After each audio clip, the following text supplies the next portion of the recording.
Everything in this Foghorn is from dev posts and the public test and is subject to change, including potential release dates.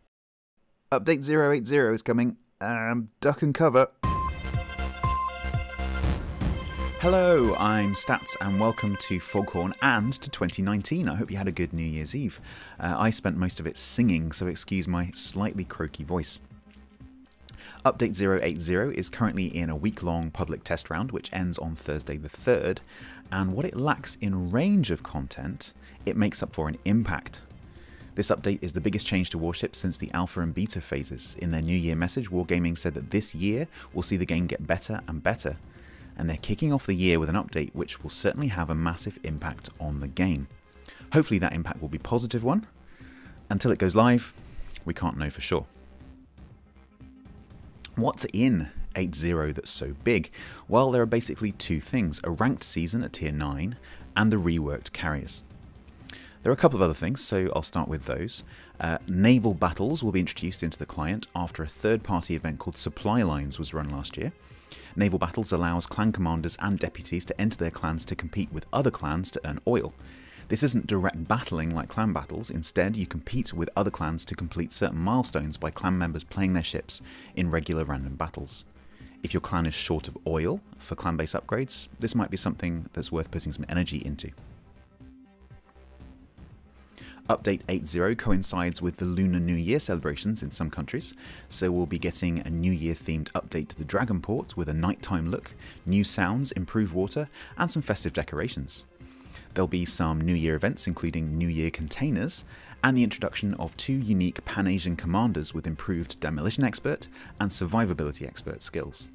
There will also be New Year camouflage and special camouflages for Anshan, Loyang, Huanghe and Irian.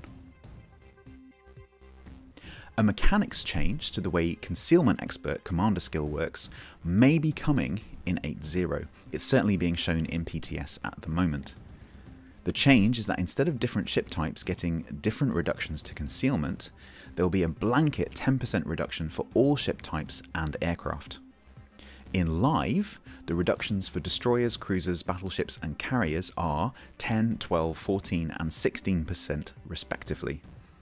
This means that destroyers are unaffected by this change.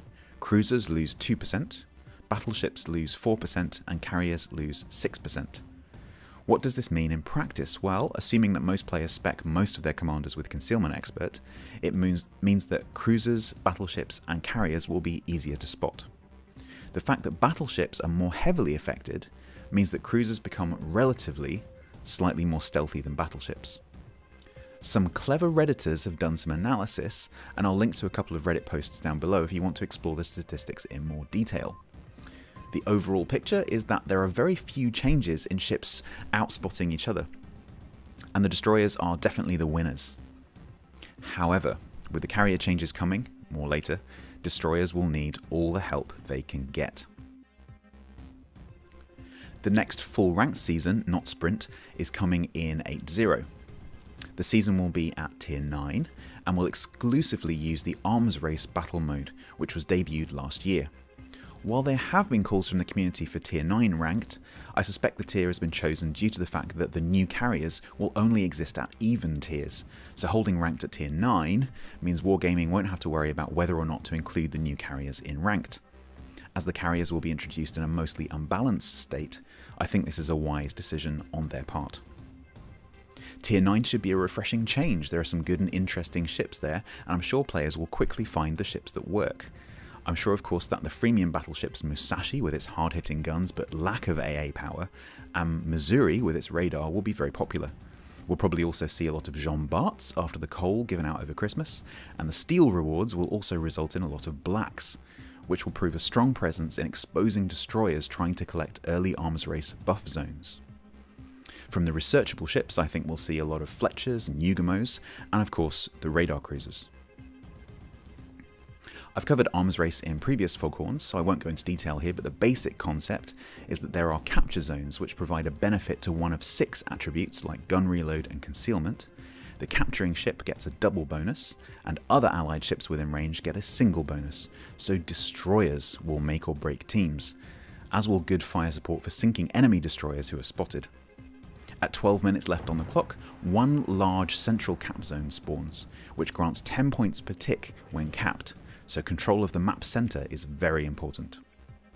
I'm really looking forward to playing this season of Ranked, as I think the change in meta will be refreshing, and of course it may well prove to be a welcome refuge from the inevitable flood of carriers which will be in the queue after the release of the carrier rework. The rework carriers have been through several rounds of testing and are currently in public test. If you want to try them out, go and download the PTS client and give them a go while PTS is available. There should be another second round next week. I've covered the new carrier plays several times now, and they're mostly unchanged in public tests, so what you've heard me cover before will be mostly the case. The one thing that has changed, to my relief, is that all of the bugs seen on the carrier test server have been fixed, and play is now stable and more or less bug-free. The patch will be introduced with 2 carrier lines, American and Japanese, each having 4 carriers at tiers 4, 6, 8 and 10, plus the premiums Kaga and Saipan. This even tier only structure will hopefully improve matchmaking by doubling the number of carriers likely to be in the same tier, reducing queue times for everyone. If you have premium or researchable carriers on the live server, there is a compensation scheme in place. Premium carriers Saipan and Kaga will be swapped like for like with the reworked versions, with all XP and Commander XP preserved. The same is true for even-tiered researchable ships. Odd-tier ships essentially get liquidated, with the commanders being sent to the reserve and upgrades sent to the inventory. However, Wargaming have stated that you will not lose out and you may gain from this change. The inventory will have a category of aircraft carriers added to it, which will enable you to sell your rework carriers if you want to. Premiums will be exchanged for the full cost in doubloons, while researchable ships will be exchanged for credits and free XP. Personally, I really enjoy working my way up ship lines, so I will be exchanging all my carriers at the start and start from scratch.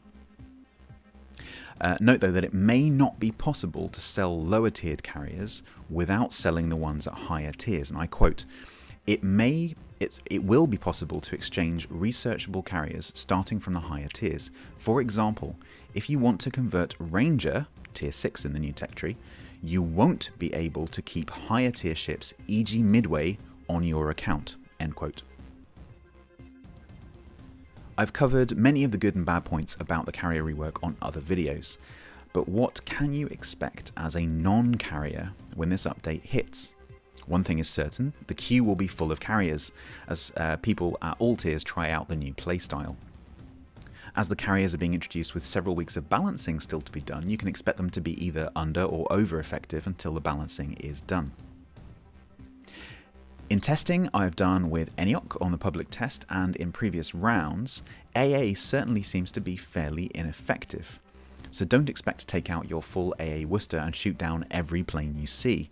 By all means experiment with a new style of AA, but if any free respec is offered, you may want to spec out of AA for the time being, so that you get more from your points and slots. In the rework, if you don't kill a plane you're damaging, it's the same as doing no damage to it at all, and full AA spec ships we've tested shoot down very few planes, so AA is relatively ineffective as it stands.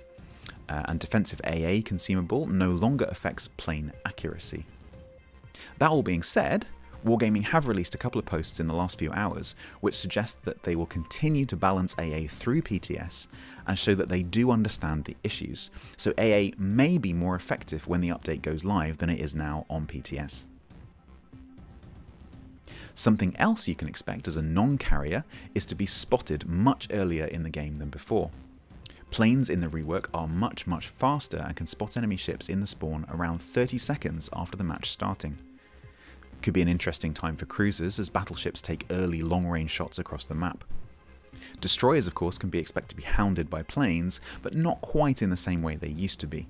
I think on balance for destroyers it'll be about the same as it's always been, except you may get spotted on your way to cap or flank earlier than before. Mainly it'll just be a case of keep calm and carry on until the queue calms down and the balancing is done. I think overall the new carriers will be a positive change, but there may be a few rough weeks ahead while they are balanced.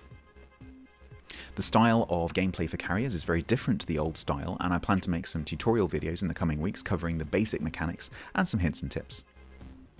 The carrier rework comes with a directive-style campaign called Fly, Strike, Win, which delivers the usual mix of rewards, including New Year containers and coal. Good luck with both Ranked and the carrier rework. I've been Stats, thanks for watching, take care of each other, and I'll speak to you soon.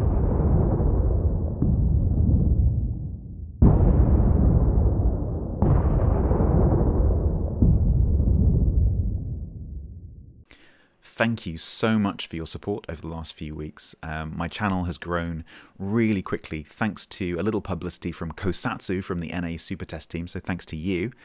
I'm starting to stream a little bit on Twitch. I have 2 jobs, so regular schedule is difficult for me, but I will try and get on at least once a week.